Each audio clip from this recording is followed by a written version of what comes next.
never doubt the impact you could have by just trying to help somebody out. So just try and be helpful, and it could take you to some pretty cool places. You're listening to the Building Better Futures podcast, where innovation meets inspiration. In each episode, host Eric Hirani journeys alongside notable thought leaders who are shaping the future, cultivating exceptional work cultures, and nurturing the next generation of trailblazers. We aim to spark inspiration by engaging in dialogue with leaders from groundbreaking companies, innovative projects, and exceptional teams. Our goal is to empower individuals to positively impact those around them and leave a lasting legacy of positive change in our communities and society at large. Let's dive in together and explore what it takes to build better futures, one conversation at a time. Today, I'm joined by Amanda Rogers, the Director of Construction for the Port Authority of New York and New Jersey. Hey, Amanda, how are you? Hey, Eric, I'm great. How are you? I'm great. I'm really excited for this episode. I know a long time in the making, right? I think I probably asked you, it might have been even 7 months ago. I think it might have been 2024. So really appreciate you doing this. I can only imagine how busy you are. And, I'm sure the port has a number of, protocol and regulations that have to be abided by. So this is really exciting for me. And I hope you enjoy it as much as I do. Yeah, I'm super excited as well. I've been looking forward to it, and I've known you for a long time, so it's always nice to get reached out to by an old friend. And we say all the time it's a much smaller industry than any of us want to admit. So Yes. So all right, cool. Well, with that, one of the things I always like to do, and we do this in our meetings at the company too, is start with like a good news and gratitude section. So I'll ask you, or is there any like good news or gratitude in your professional or personal life you want to share with me in the audience? Yeah, always. I mean, I say all the time, and I feel like people are getting a little tired of hearing me kind of repeat myself, but I'm just really, really grateful to work for an agency that, allows me to work on these like massive mega infrastructure projects. And, there's hasn't been a day gone by in my career where I haven't been able to say like, oh, I have this big project coming up and I've never done this before. And whether it was LaGuardia or JFK or the George Washington Bridge or now the bus terminal, that opportunity as an engineer or construction manager is just truly a gift. So I'm just very grateful to work for this agency. I only see it from my side and the projects that we work on, but I can only imagine what it must be like for you. I mean, these are billion-dollar programs changing lives, changing the region, changing, not just the way we travel, but like the economics of the region, in a lot of ways. So it's very cool. It is amazing what you guys all accomplish. And we're lucky to have someone like you, leading the way. And we have a lot of really, really good public authority like members that really help the city and the state and the region move forward. So thank you guys for that. So I guess that was an indirect way of my gratitude. Yeah, awesome. On show days, my gratitude's always to the guest. But yes, it is also to all of the hardworking people that help the city move forward and the state move forward and the region move forward, because New York's such a big part of that. All right, cool. Well, just get myself and some of our audience acquainted with you. Tell us about your background. Like, where'd you grow up? Where'd you go to school? How did you even find yourself at the Port Authority? Yeah. So, all right. So I grew up in New Fairfield, Connecticut. It's a town north of Danbury, which is a little bit of a larger city in Connecticut. So like, 100,000 people or something like that. New Fairfield had, when I was growing up there, had like 5,000 people. I think there was 80 people in my graduating class. And I played softball, and I was fortunate enough to be offered quite a few Division I scholarships. I was 17 years old, didn't really know what I didn't know. So my mom was like a key person in my life to kind of guide me on what school to go to and what major to choose. Of course, when you're 17, I was thinking I want to be a gym teacher, because who doesn't want summers off? And I could play kickball for the rest of my life. Like, it sounds like a great idea.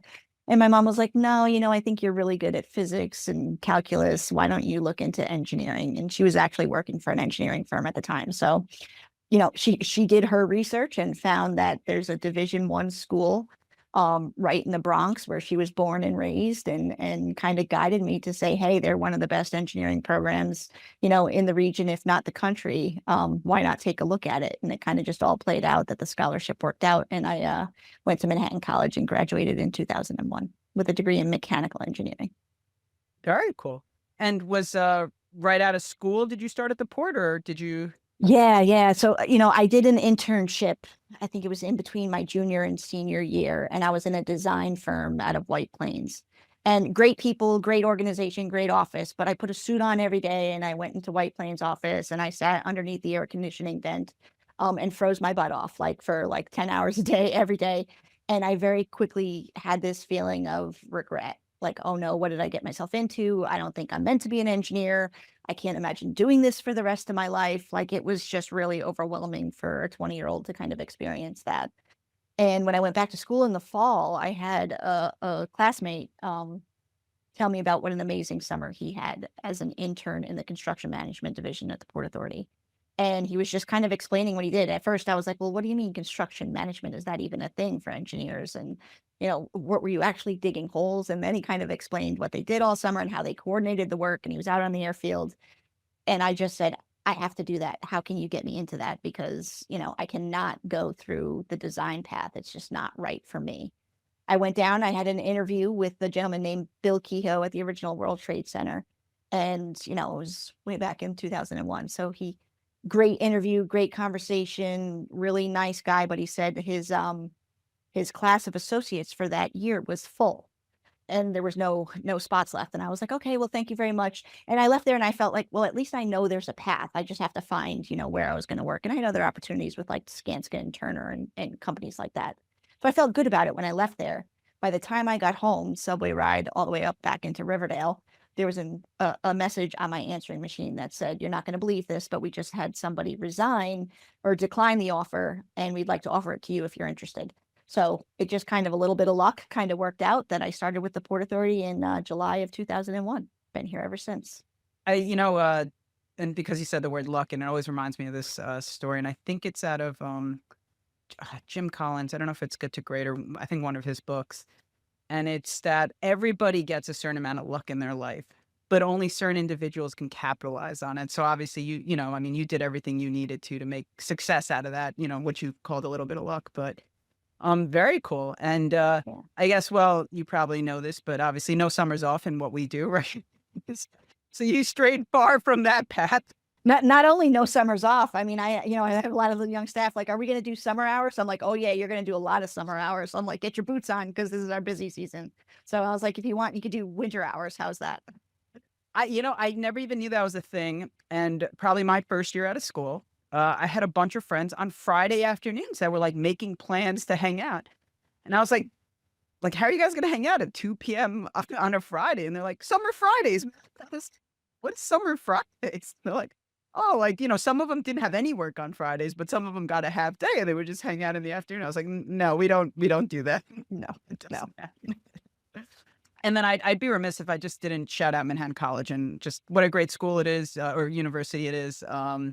And obviously a lot of close friends that have gone there. My sister went there, and just how impactful they are to our industry specifically. So many of senior leadership at a number of the major firms are all from Manhattan College or Manhattan University. Sorry. It's a tough habit to break. I'm still getting used to it myself.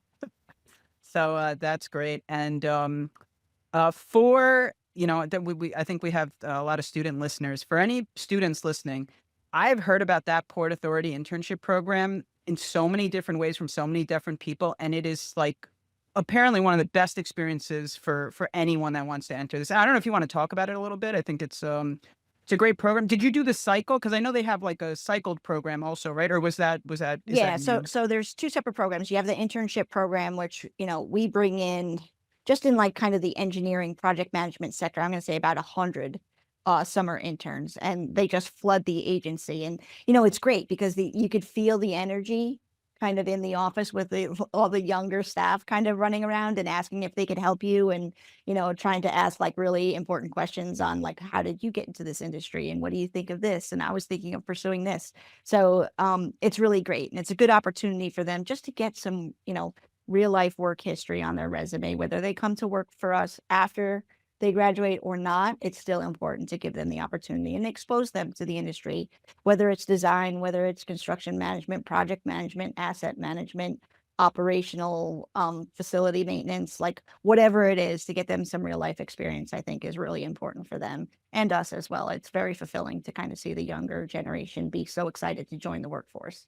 And then after graduation, we have what we call the associates program, where we bring graduating individuals from engineering programs and we put them through a rotation through the engineering department. And the engineering department has 6 divisions. So you got quality assurance, construction management, design, program management, operations, and asset management. So we'll rotate them through all of those just to kind of get a feel for what the department does, make some connections through there. And you'd be surprised. Often we'll hire somebody maybe for construction management that after their rotation, they say, hey, I really found asset management fascinating, and I think that's my calling. And you could tell that they're a little nervous to come to their supervisors and say something like that. But the truth is, the Port Authority has such a family type of culture that I think it's great. I think I want my employees, no matter where they work in our agency, I want to make sure that they're happy and they're fulfilled and they feel a purpose in what they're doing. So, having the opportunity to say, oh, well, no, that's not what this firm does. We only do this. So if you don't like this, you could go ahead and leave. I have so many opportunities for kind of no matter what interests the young folks have. So we have a lot of people kind of moving around that way. And it is a really good program. I've heard, many success stories out of it, myself included. Yeah, no, I love that, and I love what you said about, like, putting people in a position they wanna be in to succeed, right? We spend a lot of time at work, we might as well be doing something we enjoy and can love, Yeah. and Happy employees are the best employees, right? yeah. Well, so let's take it back to you now. So, talking about success stories out of the program, how did you get drawn into the large scale infrastructure and the aviation world? And you're still focused on the aviation, or I know Port Authority Bus Terminal is a big program now, Yeah, and no. So I moved over from the engineering department to major capital projects. So right now we are going to be building the bus terminal is going to be my main focus. So, I'm still only a couple months into that. So it's going to be a lot of fun, but it feels really good to kind of go back to my roots of actually building on a daily basis. So it should be pretty fun if you ask me. I know I have a twisted definition of what's fun, but yeah, so I mean, my first project that I was assigned to was the air train at JFK, which was the biggest project at the time for the Port Authority. So right from the get-go, I was just kind of thrown into the deep end of the pool, and I didn't know what I didn't know. So I kind of just, watched everybody around me and trying to learn as much as I can. And, for some reason, I really took a knack to wanting to learn both sides of the construction management world, both the office side as well as the field inspection side. And the Port Authority gave me that opportunity. I was actually an office engineer by day and an inspector by weekend. So, I felt like I was like, okay, I could do all this office engineering, but when I'm done with that, am I allowed to go out in the field? And my supervisor is like, you take on as much responsibility as you want. So, that was my first kind of mega project was right out of the gate. And then, I went down to JFK and I served there for, I think it was 6 or 7 years. And I did projects from a $500,000 to, a $500 million runway. So, the vast diversity of the projects that we have is really just a total benefit because you get to be exposed to, the giant mega projects that everybody hears about on the news that we all talk about, that we all kind of brag a little bit about. But some of the most successful and I'm going to say rewarding projects that I've worked on have been really small, like a very small, kind of small business that I'm kind of helping develop their dream of opening up a coffee shop at the bus terminal up in Washington Heights. So, I think there's something to be learned from all the projects, not just the mega projects.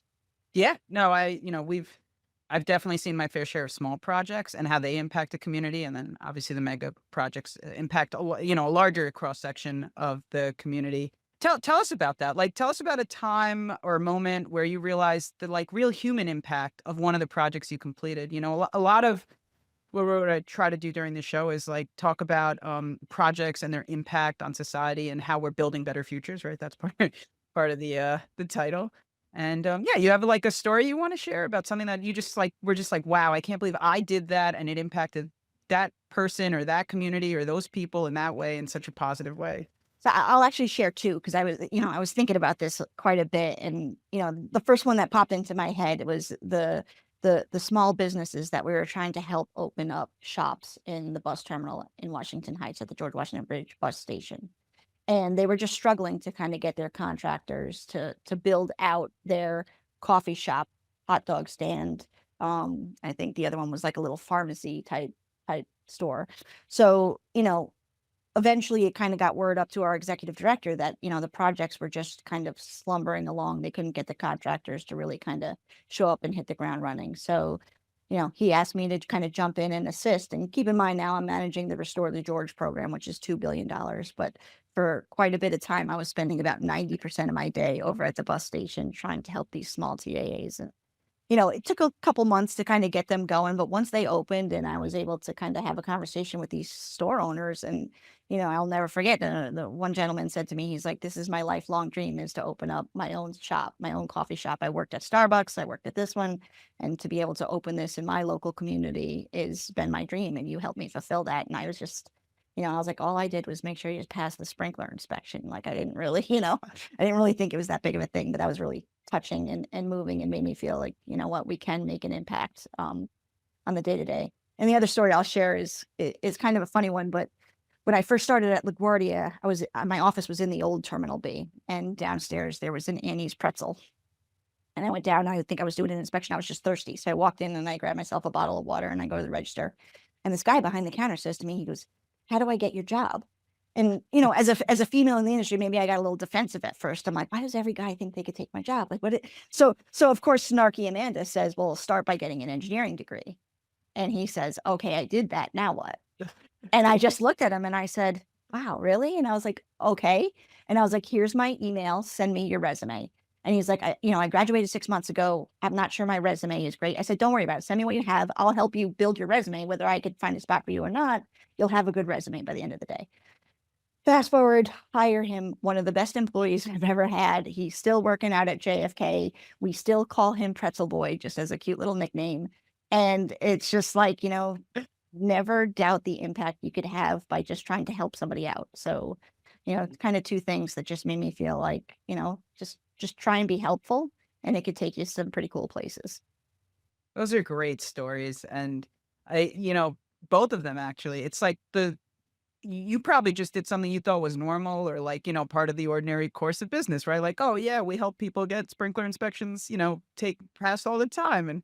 But to that person, you changed their life, right? I mean, you helped them fulfill their dream. Like, how powerful is that? That is so cool. Yeah, it's crazy to even think about. And really, every day I just say, ask even my own employee, "How can I help you? Like, how can I do something that can make, some of your stress go away a little bit?" And surprise, such easy things can really make a difference in people's lives. So Very cool. Well, so you mentioned the Restore the George program, and I know, that's obviously a huge program in and of itself.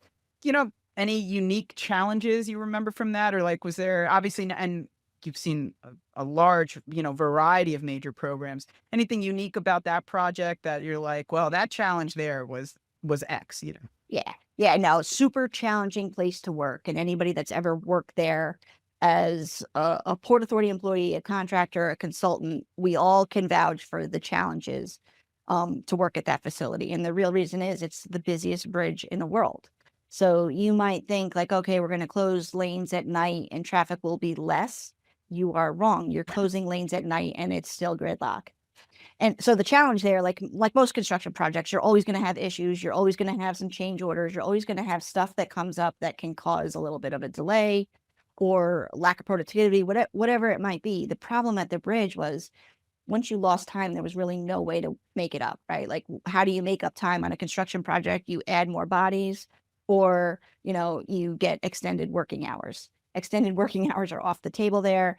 And really, it's kind of a pretty confined space to work that you really can't just throw more bodies at it as well. So, we had to do some really outside the box thinking and kind of try and restage things at times to try and, gain some time back on the schedule. But very challenging place to work, but also really rewarding because, I mean, who gets to replace 592 suspender ropes on the busiest bridge in the world? It's like, it's mind blowing, but yeah, Port Authority gets to do that. So No, it's really cool. I saw some pictures like during construction and during progress, and it looked like logistical. I mean, it must have been, logistical nightmare, I guess is the word to use, but you guys did it, so it's pretty impressive. well, yeah, Um, we had 11 contracts. all competing for lane closures, right? You can't close eastbound, upper, and level at the same time. So you had all sorts of constraints you had to work within.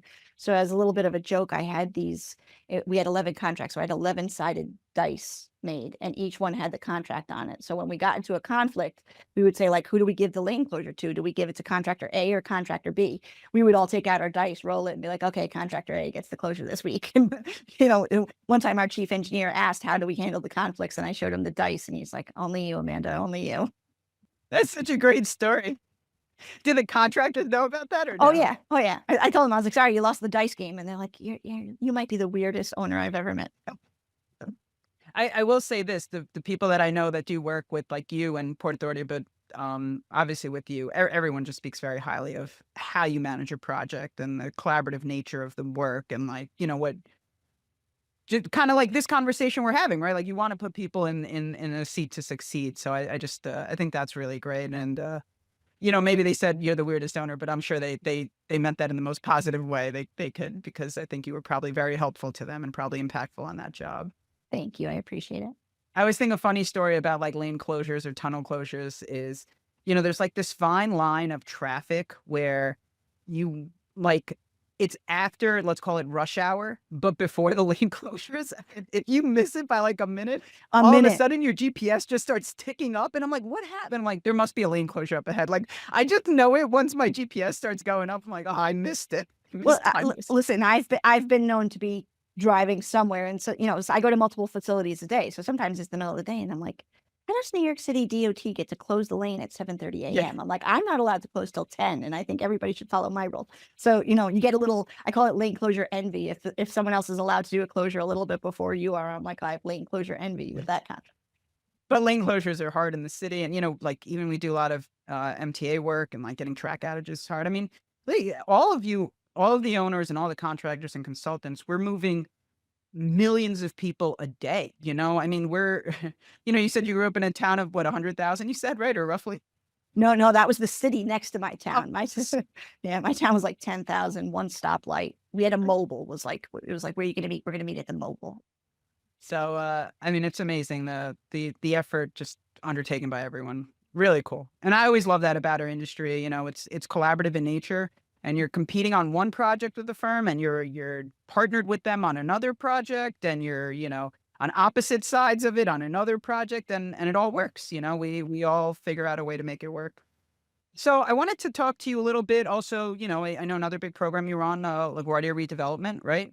Tell us about like, just tell us about the scale of that project to begin with. And then all the like, were there complexities there that maybe just weren't like, not even foreseen, because that's hard, but like, just what were the complexities around that, a program that size? The first real, like that was the first major, I think, airport undertaking we had, in the region.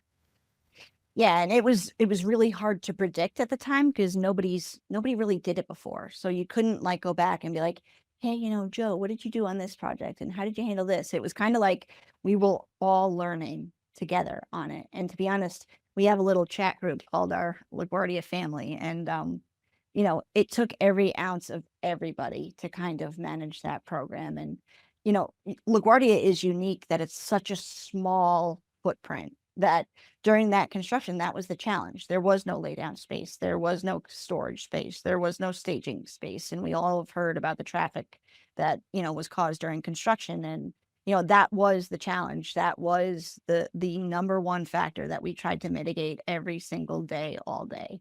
We had extensive planning for lane closures and, trying to take down one piece of roadway and erect a temporary bridge over a weekend in the middle of the night.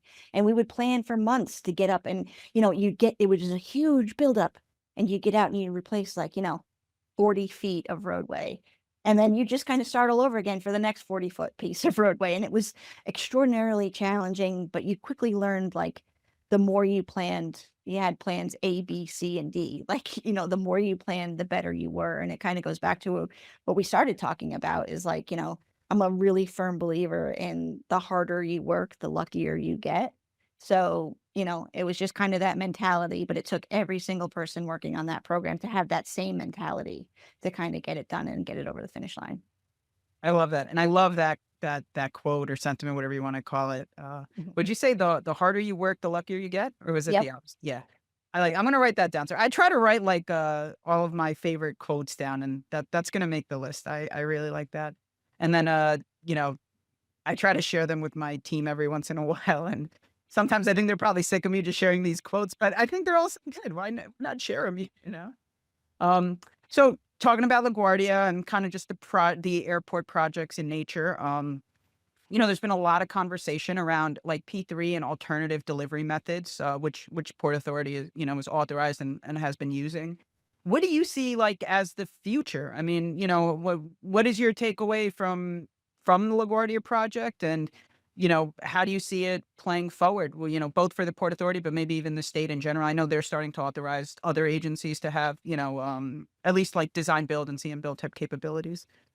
Yeah, there's a couple things that come to mind, and first, alternative delivery to me is not alternative anymore. It's you have to evaluate every single project and decide for that project what is right for that project, and everyone might be different. Like a better scenario, better solution is design, bid, build. There's nothing wrong with that.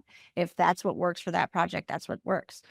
A lot of projects, design build is the way to go. The bus terminal's coming out as a CM at risk. So, we really do pride ourselves at the Port Authority to look at every single project and try and, pick what's right for that project.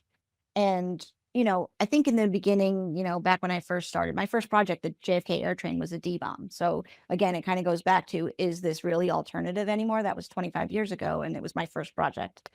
But, you know, I said before, it's a small industry, right? So I mean, Port Authority doesn't have the bandwidth to do all the design ourselves. So we hire the same consultants that a contractor is going to hire on design build. So does it matter that Skanska hires a WSP, or we hire, like it just is kind of, you know, I think the world has changed. There's so much transparency, there's so much reporting, there's so much access to information that I think alternative is not alternative anymore. I think it's just look at your project and decide what delivery mechanism is right for that project.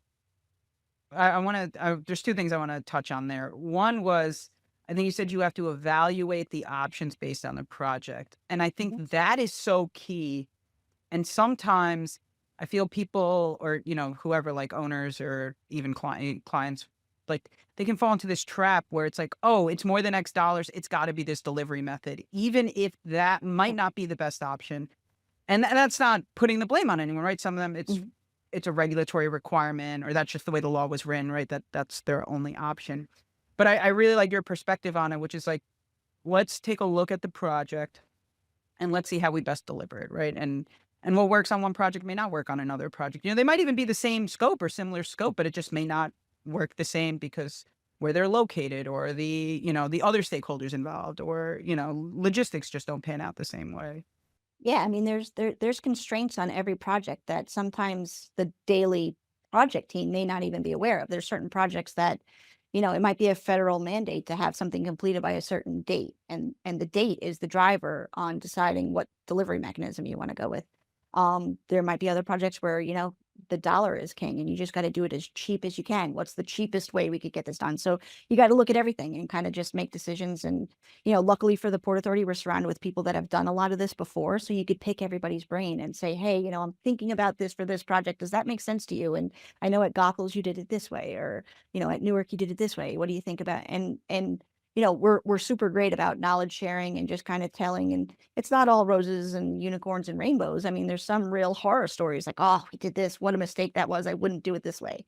But you learn from your mistakes and you kind of live, and that's how you make educated decisions moving forward. That is so cool. And everything that I obviously from an outside perspective, but that I know about the Port Authority culture is always positive. And like I know Mike Wallace, and I know Mike also, and he's just such a great guy, and his energy is like very similar to yours. It's just like just even being in this conversation, I'm like, I'm gonna tackle the rest of this day.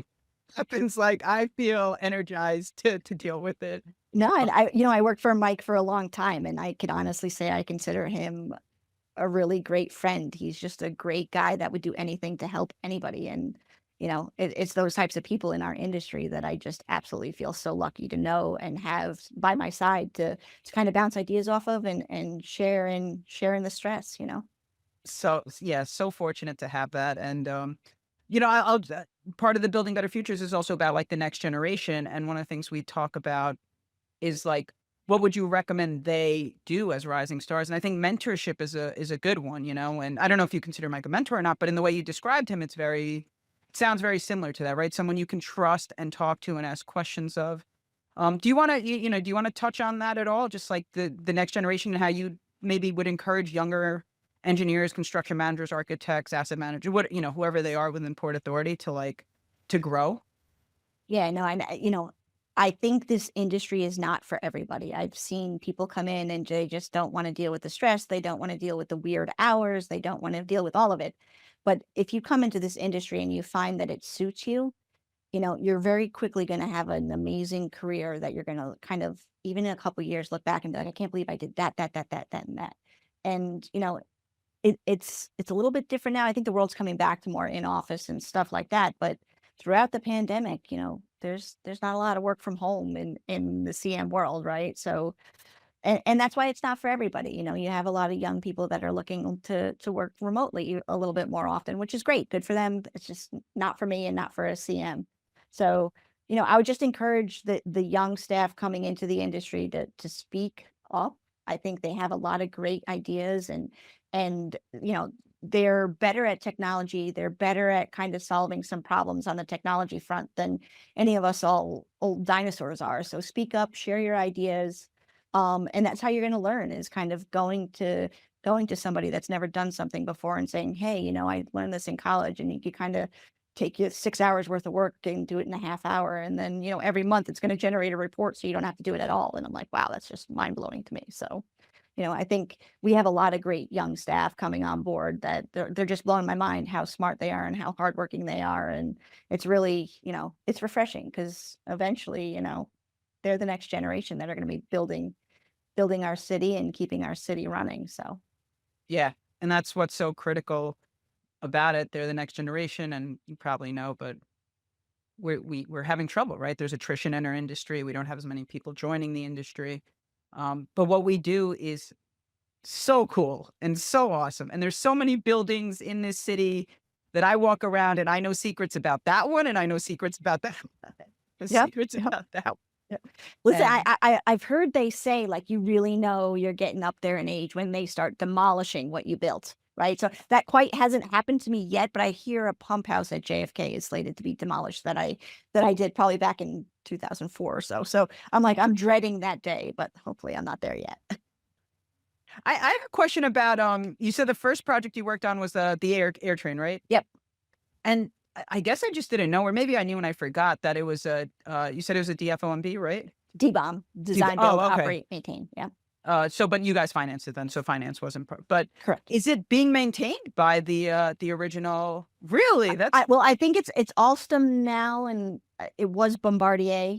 I'm not sure. I think Alstom bought Bombardier, but don't hold me to that. No, But I yeah. just meant like, but it is still being Yep. maintained by, wow, that is Yeah. really cool. Yeah. And is that part of the tolling ticket? I'm not tolling, but ticketing is, are they control? I just didn't know. I'm just curious about this. I'm not sure of the financial deal, Okay, but I okay. believe it's some kind of shared.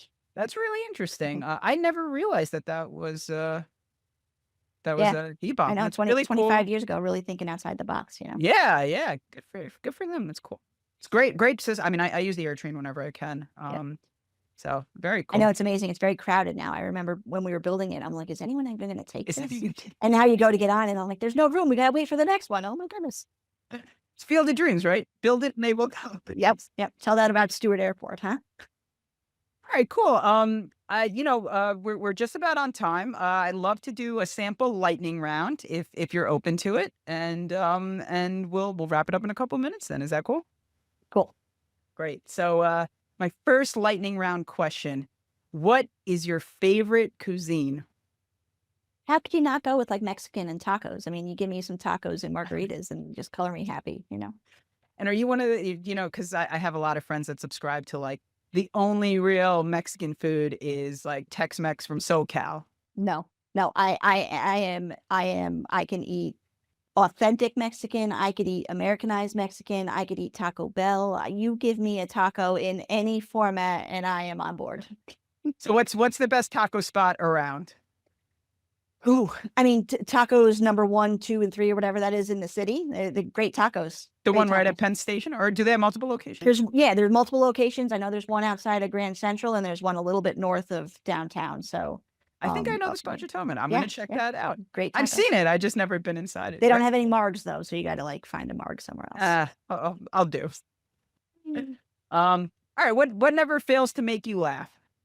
Probably TV show Modern Family. Like I don't know why. Like sometimes I'll have the TV on at night and it's the middle of the night and a Modern Family episode is on and I find myself laughing to myself at like 2:30 in the morning. So yeah, Modern Family is pretty funny. I think my wife is annoyed because I have like 5 sitcoms that like I basically just watch on repeat. And I should probably stop doing that. But Modern Family is one of them, and I think ensemble comedies, it is the best. The way they weave all of the Yeah. characters into like a Yep. 20-minute episode, and Phenomenal.